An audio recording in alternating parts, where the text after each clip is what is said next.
1. Armas de influência. A civilização avança ao ampliar o número de operações que podemos realizar sem pensar nelas. Com Alfred North Whitehead.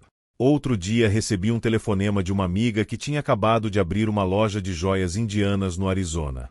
Ela estava eufórica com um acontecimento curioso. Achava que, como psicólogo, eu conseguiria ajudá-la a entender o que se passará. A história envolvia certo lote de joias de turquesa que ela teve dificuldade para vender. Era alta temporada, a joalheria estava movimentada e as peças de turquesa eram de boa qualidade e tinham um preço justo. No entanto, nenhuma dessas peças havia sido vendida.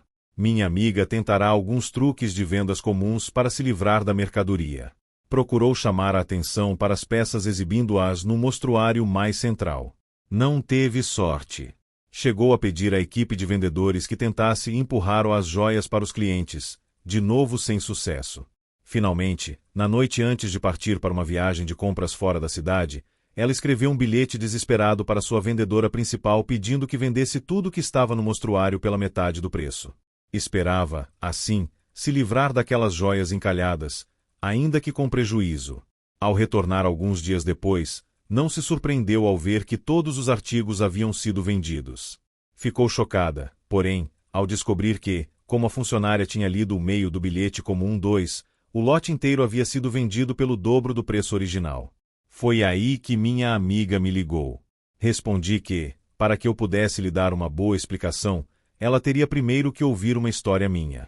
Na verdade, não é exatamente minha. Fala de peruas mães e pertence à ciência relativamente nova da etologia, o estudo dos animais em seu ambiente natural. As peruas são boas mães, carinhosas, atentas e protetoras. Passam grande parte do tempo cuidando dos filhotes, aquecendo-os, limpando-os e aconchegando-os. Mas existe algo estranho em seu método. Praticamente todos esses cuidados maternos são desencadeados por apenas um fator: o piar dos filhotes. Outras características identificadoras dos filhotes, como seu cheiro ou aparência, parecem desempenhar papéis menores no processo de zelo materno. Se um filhote piar, sua mãe cuidará dele. Do contrário, ela poderá ignorá-lo e às vezes até matá-lo. A confiança extrema das peruas mães nesse som específico foi ilustrada pelo estudioso do comportamento animal M. W. Fox, 1974, em sua descrição de um experimento envolvendo uma perua mãe e uma doninha empalhada. Para uma perua mãe, uma doninha é um inimigo natural cuja aproximação deve ser recebida com grasnidos, bicadas e unhadas raivosas. De fato, os experimentos mostraram que, mesmo uma doninha empalhada, quando levada com barbante para perto de uma perua, recebia um ataque imediato e furioso. Quando, porém, a mesma réplica empalhada portava um pequeno gravador que tocava o som emitido por filhotes de peru, a mãe não apenas aceitava a doninha, mas a acolhia sob suas asas. Quando o gravador era desligado, o modelo de doninha tornava a atrair um ataque feroz. Cliques. 1.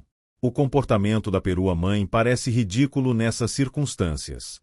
Ela aceitaria um inimigo natural que emitisse o som de seus filhotes, mas iria maltratar ou matar um de seus filhotes que não o fizesse.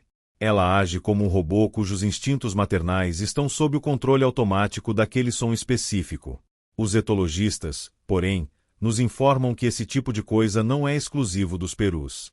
Eles têm identificado padrões cegamente mecânicos e regulares de ações numa grande variedade de espécies.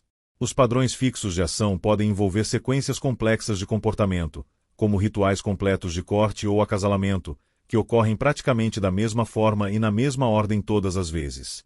É quase como se os padrões estivessem gravados em fitas cassetes dentro dos animais. Quando uma situação pede a corte, uma fita da corte é tocada.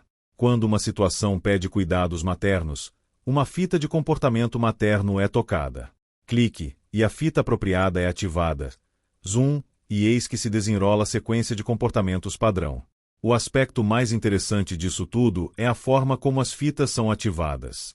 Quando um animal age para defender seu território, por exemplo, é a invasão de outro animal da mesma espécie que aciona a fita de vigilância, defesa territorial e, se necessário, comportamentos de combate. Mas existe uma falha no sistema. Não é o rival como um todo que é o desencadeador, e sim alguma característica específica. Com frequência, a característica desencadeadora será apenas um aspecto minúsculo da totalidade do intruso que se aproxima. Às vezes, uma tonalidade de cor é suficiente. Os experimentos dos etologistas mostraram, por exemplo, que um tordo macho, agindo como se um tordo rival tivesse invadido seu território, atacará com vigor um mero tufo de penas vermelhas de peito de tordo colocadas por perto. Ao mesmo tempo, ele irá praticamente ignorar uma réplica empalhada perfeita de um tordo macho sem as penas vermelhas do peito. Lack, 1943. Resultados semelhantes foram encontrados em outra espécie de ave, o pisco de peito azul, para o qual parece que o desencadeador da defesa territorial é um tom de azul específico das penas do peito. Peiponen, 1960. Antes de criticarmos a facilidade com que as características desencadeadoras podem induzir alguns animais a reagir de formas totalmente inapropriadas à situação, devemos entender dois fatos. Primeiro, que os padrões fixos de ação desses animais funcionam muito bem na maior parte das vezes. Por exemplo, como apenas filhotes de peru normais e saudáveis emitem o ruído peculiar dos bebês de peru, faz sentido a perua-mãe reagir maternalmente àquele som específico. Ao responder apenas àquele estímulo, a perua-mãe normal quase sempre se comportará de maneira correta. Só um trapaceiro, como um cientista, consegue fazer com que sua reação à gravação pareça insensata. O segundo fato importante é que nós também temos nossas fitas pré-programadas, e embora costumem funcionar a nosso favor, as características desencadeadoras que as ativam podem nos induzir a tocar as fitas nos momentos errados. 1. A forma paralela de automatismo humano é demonstrada num experimento da psicóloga social Ellen Langer e seus colegas, Langer, Black e Chanovitz, 1978. Um princípio conhecido do comportamento humano afirma que, ao pedirmos um favor a alguém, teremos mais sucesso se fornecermos um motivo. As pessoas simplesmente gostam de ter motivos para o que fazem. Bastardi e Shafir, 2000. Langer demonstrou esse fato previsível pedindo um pequeno favor a pessoas que esperavam na fila para usar a copiadora de uma biblioteca. Com licença. Tenho 5 páginas. Posso usar a máquina de Xerox porque estou com pressa. A eficácia desse pedido acompanhado de um motivo foi quase total. 94% das pessoas indagadas deixaram que ela passasse à sua frente na fila. Quando ela fez o mesmo pedido sem dar uma justificativa, com licença. Tenho 5 páginas. Posso usar a máquina de Xerox? Apenas 60% dos consultados concordaram. À primeira vista, parece que a diferença crucial entre os dois pedidos foi a informação adicional fornecida pelas palavras porque estou com pressa. Entretanto, um terceiro tipo de pedido feito por Langer mostrou que não foi bem assim. Aparentemente não foi a série inteira de palavras, mas a primeira, porque, que fez a diferença. Em vez de incluir o motivo real para obter o favor, o terceiro tipo de pedido de Langer usou a palavra porque e depois, sem acrescentar nada de novo, apenas reafirmou o óbvio, com licença. Tenho 5 páginas. Posso usar a máquina de Xerox porque preciso tirar umas cópias? Nesse caso, mais uma vez quase todos, 93%, concordaram, embora nenhum motivo real ou informação nova fossem acrescentados para justificar a concordância.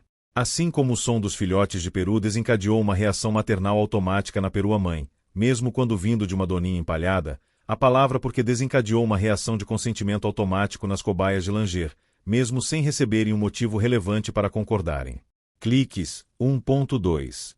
Embora algumas descobertas adicionais de Langer mostrem que existem muitas situações em que o comportamento humano não funciona de forma mecânica, ativado por uma fita, ela e muitos outros pesquisadores estão convencidos de que ele quase sempre funciona. Barg Williams, 2006. Langer, 1989. Por exemplo, consideremos a estranha conduta daqueles clientes da joalheria que arrebataram um lote de joias de turquesa somente depois de oferecidas, por engano, pelo dobro do preço original. Não vejo sentido em seu modo de agir, a não ser em termos do automatismo cliques. 1.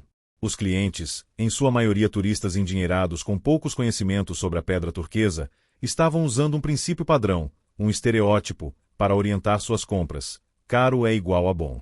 Muitas pesquisas mostram que pessoas em dúvida sobre a qualidade de um item costumam recorrer a esse estereótipo. Cronley et al., 2005. Assim, os turistas, que queriam joias de qualidade, acharam os itens de turquesa mais valiosos e desejáveis quando apenas o valor foi destacado. O preço sozinho havia se tornado uma característica desencadeadora de uma percepção de qualidade após ter sido aumentado. 3. Cliques. 1. No amor. Os rituais humanos de acasalamento não são tão rígidos quanto os dos animais. Mesmo assim, os pesquisadores têm descoberto regularidades impressionantes nos padrões da corte em muitas culturas humanas. Kenrick Q.F., 1992. Por exemplo, em anúncios pessoais pelo mundo, as mulheres descrevem seus atrativos físicos, ao passo que os homens destacam sua riqueza material. Base Kenrick, 1998. Depoimento de leitor 1.1. De um doutorando em administração. Um proprietário de uma loja de joias antigas de minha cidade me contou como aprendeu a lição da influência social que diz que produto caro é sinônimo de produto bom. Um amigo seu queria um presente de aniversário especial para a noiva. O joalheiro sugeriu um colar normalmente vendido em sua loja por $500, mas que estava disposto a oferecer ao amigo por $250. Apesar do entusiasmo inicial, o amigo desanimou ao lhe ser revelado o preço da joia e começou a desistir do negócio, porque queria algo realmente bonito para sua futura esposa. No dia seguinte, o joalheiro entendeu o que havia ocorrido e ligou para o amigo. Pediu que voltasse à loja, porque tinha outro colar para lhe mostrar. Dessa vez apresentou a peça nova pelo preço normal de $500. O amigo gostou tanto que quis comprar na hora. Mas, antes que o pagamento fosse feito, o joalheiro informou que, como presente de casamento, reduziria o preço para $250. O amigo adorou. Agora, em vez de achar o preço depreciativo, ficou muito feliz e grato por poder pagar a metade. Nota do autor. Observe que, como no caso dos compradores das joias de turquesa, quem desdenhou o artigo de preço baixo foi alguém que queria ter certeza de adquirir uma boa mercadoria. Estou confiante de que, além da regra caro igual bom, existe um outro lado da moeda, barato igual ruim, que também se aplica ao nosso modo de pensar.